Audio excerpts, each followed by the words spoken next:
नमस्ते दोस्तों, स्वागत है आपका आज की इस चमत्कारी कहानी में। मैं हूं आपका दोस्त और स्टोरी टेलर आरवी। दोस्तों, आज हम जानेंगे नीम करोली बाबा की वो सच्ची कहानी जिसके चमत्कार सुनकर लोग आज भी हैरान रह जाते हैं। तो वीडियो को अंत तक जरूर देखना, क्योंकि आखिर में है एक ऐसी सीख जो आपकी सोच बदल देगी।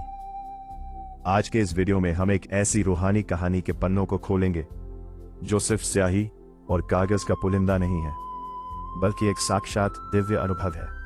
हम बात कर रहे हैं महाराज जी यानी नीम करोली बाबा की। एक ऐसा संत जिसने बिना किसी भारी भरकम उपदेश के, बिना किसी दिखावे के, पूरी दुनिया के सबसे शक्तिशाली दिमागों, चाहे वो स्टीव जॉब्स हों या मार्क ज़करबर्ग, को हिलाकर रख दिया। अगले कुछ मिनटों में हम उनके जीवन के हर उस रहस्य, हर उस चमत्कार और हर उस शिक्षा की गहराई में उतरेंगे जिसे शायद ही आपने पहले कभी इतने विस्तार से सुना होगा। उत्तर प्रदेश के फिरोजाबाद जिले का एक छोटा सा शांत और ऐतिहासिक गांव है अकबरपुर। इसी पावन धरा पर साल 1900 के आसपास एक अत्यंत भाग्यशाली और कुलीन ब्राह्मण परिवार में एक बालक का अवतरण हुआ, जिसका नाम रखा गया लक्ष्मण नारायण शर्मा। उनके पिता श्री दुर्गा प्रसाद शर्मा उस क्षेत्र के एक प्रतिष्ठित और समृद्ध जमींदार थे। उनके पास न केवल अपार भूमि और धन था, बल्कि समाज में उनका मान सम्मान भी बहुत ऊंचा था। लक्ष्मण का जन्म सुख सुविधाओं के बीच हुआ था। उनके पास वे तमाम भौतिक साधन मौजूद थे जिनकी एक बालक कल्पना कर सकता है। बचपन से ही लक्ष्मण नारायण शर्मा का व्यक्तित्व अन्य बच्चों की तुलना में बिल्कुल भिन्न और अलौकिक था। उनके चेहरे पर एक ऐसी नैसर्गिक आभा और शांति थी जो बड़े बड़े विद्वानों को भी उनकी ओर आकर्षित कर लेती थी। कहा जाता है कि जब वे छोटे थे तब उन्हें देखने वाले ज्योतिषी और साधु संत चकित रह जाते थे। विद्वानों ने उनके लक्षणों को देखकर यह स्पष्ट भविष्यवाणी की थी कि यह बालक साधारण नहीं है। उन्होंने कहा था कि लक्ष्मण के भाग्य में असीमित धन और वैभव तो है, लेकिन उनकी आत्मा सांसारिक सुखों के लिए नहीं बनी है। उनके भाग्य में एक ऐसा आध्यात्मिक साम्राज्य लिखा है जिसकी सीमाएं सीमाओं से परे होंगी। जैसे जैसे लक्ष्मण बड़े होने लगे, उनके पिता को उनकी वैराग्य वाली प्रवृत्तियों का आभास होने लगा। उस दौर में बाल विवाह की परंपरा प्रचलित थी और इसी के चलते उनके परिवार ने निर्णय लिया कि उन्हें गृहस्थी के बंधन में बांध देना चाहिए, ताकि उनका मन सांसारिक कार्यों और जमींदारी में लग जाए। मात्र 11 वर्ष की अल्पायु में जब एक बच्चा जीवन की बारीकियों को समझना शुरू ही करता है, लक्ष्मण नारायण शर्मा का विवाह एक योग्य कन्या के साथ कर दिया गया। उनके माता पिता को लगा कि विवाह की जिम्मेदारी उन्हें घर से बांध कर रखेगी, लेकिन नियति का विधान कुछ और ही था। विवाह के बंधन और जमींदारी का वैभव लक्ष्मण के भीतर उठ रही आध्यात्मिक भूख को शांत नहीं कर पाए। उनका मन घर की चारदीवारी, खेत खलिहान और रिश्तों के ताने बाने में कभी नहीं रमा। उनके हृदय में निरंतर अनंत को जानने की और सत्य की खोज की एक तीव्र तड़प बनी रहती थी। अंततः विवाह के कुछ ही समय बाद उन्होंने एक ऐसा साहसी कदम उठाया जिसकी कल्पना उनके परिवार ने कभी नहीं की थी। उन्होंने सांसारिक सुखों, रेशमी वस्त्रों और ऐश्वर्यपूर्ण जीवन को एक पल में ठोकर मार दी। रात जब पूरी दुनिया सो रही थी, वह बालक बिना किसी को बताए घर से निकल पड़ा। उन्होंने अपने कुलीन परिवार के नाम और जमींदारी के अभिमान को त्याग कर एक सन्यासी का जीवन चुना। वे उत्तर भारत के दुर्गम रास्तों, घने जंगलों और पवित्र नदियों के किनारे एक सन्यासी के रूप में भटकने लगे। यह उनके उस सफर की शुरुआत थी जिसने उन्हें एक जमींदार के बेटे से नीम करोली बाबा के रूप में रूपांतरित कर दिया। नीम करोली बाबा को उनके अनुयायी केवल एक संत नहीं, बल्कि भगवान हनुमान का साक्षात स्वरूप या उनका सबसे अनन्य भक्त मानते थे। उनके व्यक्तित्व में हनुमान जी जैसी ही निश्चलता, शक्ति और सेवा भाव कूट कूट कर भरा था। महाराज जी का पहनावा अत्यंत साधारण था।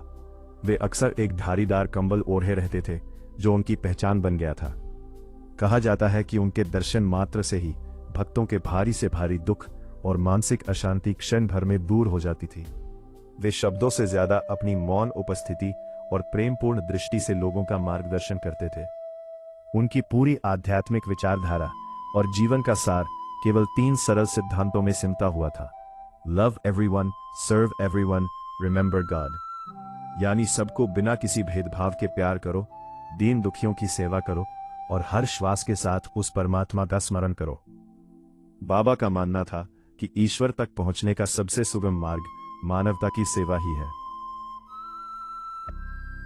महाराज जी की शिक्षाओं का एक और सबसे गहरा स्तंभ था सब एक का मंत्र। उनके दरबार में कभी जाति, धर्म या संप्रदाय की दीवारें नहीं रही। उनका दृढ़ विश्वास था कि चाहे कोई हिंदू हो, मुस्लिम हो, ईसाई हो या फिर ईश्वर को ना मानने वाला नास्तिक ही क्यों ना हो, परमात्मा प्रेम के शुद्ध स्वरूप में हर जीव के भीतर निवास करता है। वे कहते थे कि धर्म अलग अलग रास्ते हो सकते हैं, लेकिन गंतव्य और परमात्मा का तत्व एक ही है। उनके लिए एक गरीब ग्रामीण और अमेरिका से आया कोई बड़ा वैज्ञानिक दोनों एक समान थे, क्योंकि वे दोनों में एक ही ईश्वरीय चेतना देखते थे। यही कारण था कि उनकी शरण में आकर पश्चिमी देशों के लोग भी अपनी संस्कृति और धर्म की सीमाओं को भूलकर मानवता के इस वैश्विक प्रेम में डूब गए। बाबा ने कभी खुद को भगवान नहीं कहा, बल्कि अपने आचरण से यह सिखाया कि सच्चा अध्यात्म वह है जो इंसान को इंसान से जोड़े, ना कि उन्हें विभाजित करे। कैंची धाम केवल एक आश्रम नहीं, बल्कि शांति और ऊर्जा का एक ऐसा केंद्र है जिसने आधुनिक युग के सबसे बड़े विचारकों को भी नई दिशा दी है। उत्तराखंड की हसीन वादियों में नैनीताल अल्मोड़ा मार्ग पर स्थित इस धाम की स्थापना महाराज जी ने 15 जून 1964 को की थी। इस स्थान का नाम कैंची इसलिए पड़ा क्योंकि यहाँ की सड़क 2 तीखे और घुमावदार मोड़ों से होकर गुजरती है, जो देखने में एक कैंची की आकृति बनाते हैं। महाराज जी ने अपने भौतिक जीवन के अंतिम 10 वर्ष इसी शांत और पवित्र स्थान पर व्यतीत किए थे। यहाँ की स्थापना के पीछे भी एक दिव्य दृष्टि थी। कहा जाता है कि महाराज जी ने बहुत पहले ही इस स्थान की पवित्रता को पहचान लिया था और यहाँ हनुमान जी के एक भव्य मंदिर का निर्माण करवाया। आज यह स्थान केवल भारत ही नहीं, बल्कि पूरी दुनिया के लिए एक आध्यात्मिक शरणस्थली बन चुका है, जहाँ लोग अपने जीवन के सबसे कठिन सवालों के जवाब ढूंढने आते हैं। कैंची धाम की सबसे बड़ी विशेषता यहाँ का अनुशासन, सादगी और प्रेम है। हर साल 15 जून को यहाँ प्रतिष्ठा दिवस के रूप में एक विशाल उत्सव और मेले का आयोजन किया जाता है। इस दिन की भव्यता का अंदाजा इस बात से लगाया जा सकता है कि लाखों की संख्या में श्रद्धालु देश विदेश से यहाँ पहुँचते हैं और महाराज जी के आशीर्वाद के रूप में भंडारा ग्रहण करते हैं। महाराज जी हमेशा एक बात पर सबसे अधिक जोर देते थे कि भूखे को भोजन कराना ही सबसे बड़ी पूजा और सेवा है। उनके लिए सेवा का अर्थ केवल शब्दों में नहीं, बल्कि कर्म में था। यही कारण है कि कैंची धाम में आने वाला कोई भी व्यक्ति, चाहे वो किसी भी पद या प्रतिष्ठा का हो, कभी भूखा नहीं जाता। यहाँ का प्रसाद और यहाँ की शांति व्यक्ति के भीतर के अहंकार को मिटा देती है। आज के इस भागदौड़ भरे युग में कैंची धाम एक ऐसी जगह है जहाँ पहुँचते ही इंसान खुद को परमात्मा के करीब महसूस करने लगता है, और यही कारण है कि इसे आधुनिक युग का सबसे शक्तिशाली आध्यात्मिक केंद्र माना जाता है। नीम करोली बाबा का प्रभाव पश्चिमी जगत पर अविश्वसनीय रहा है। रामदास रिचर्ड एल्पर्ट, हार्वर्ड के इस प्रोफेसर को बाबा ने पूरी तरह बदल दिया। उन्होंने अपनी प्रसिद्ध पुस्तक बी हियर नाउ बाबा की प्रेरणा से ही लिखी।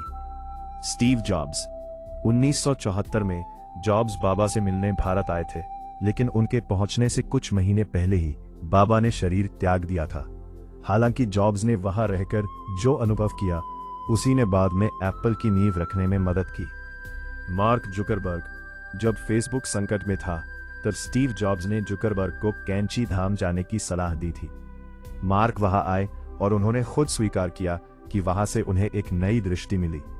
जूलिया रॉबर्ट्स, हॉलीवुड की यह सुपरस्टार भी बाबा की तस्वीर देखकर हिंदू धर्म की ओर आकर्षित हुई।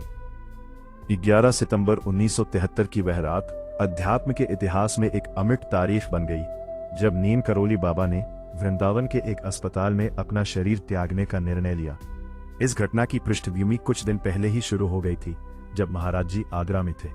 वे आगरा से रात की ट्रेन द्वारा वापस अपने प्रिय कैंची धाम जाने के लिए निकले थे, लेकिन नियति ने कुछ और ही तय कर रखा था। सफर के दौरान अचानक उनकी तबीयत बिगड़ने लगी और उन्हें सीने में दर्द महसूस हुआ।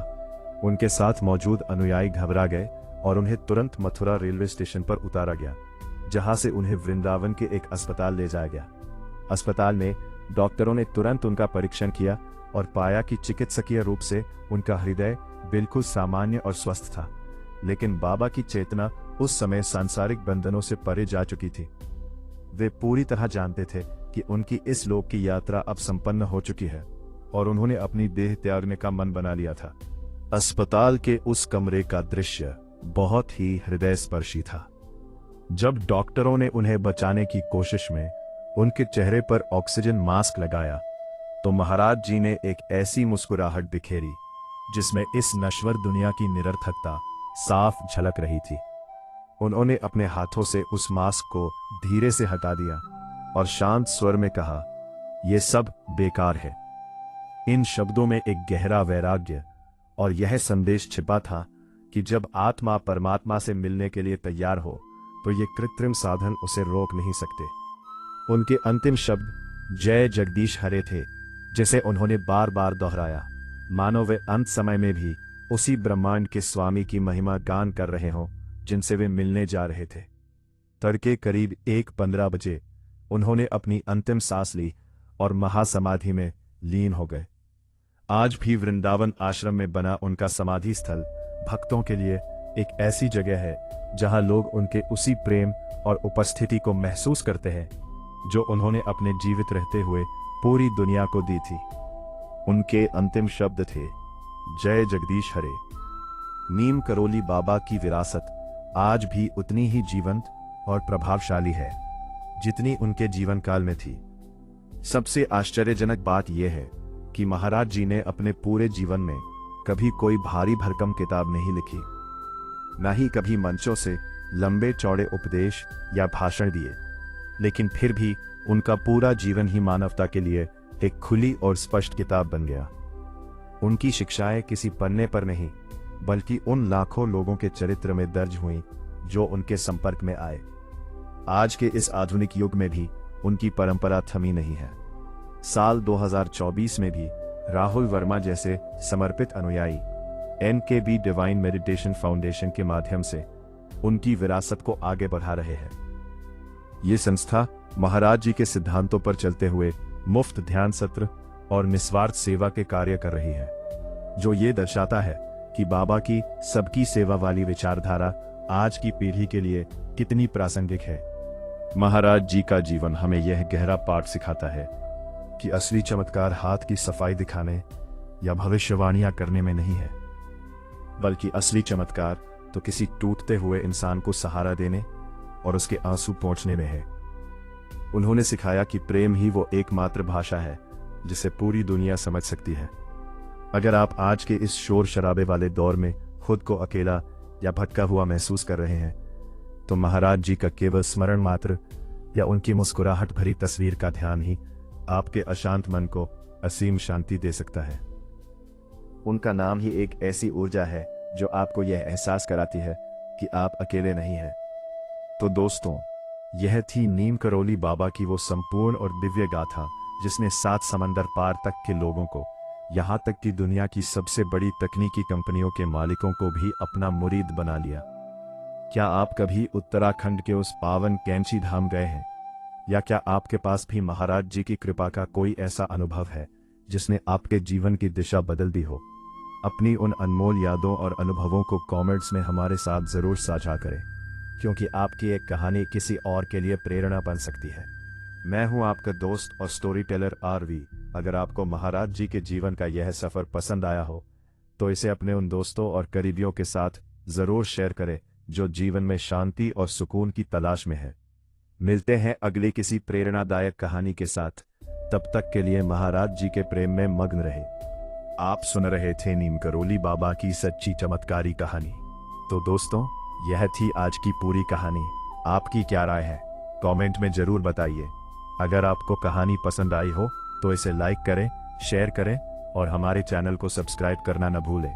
बेल आइकन दबाइए ताकि आपको हमारे नए वीडियो की नोटिफिकेशन सबसे पहले मिले। मिलते हैं अगले वीडियो में, तब तक के लिए जय हिंद, धन्यवाद।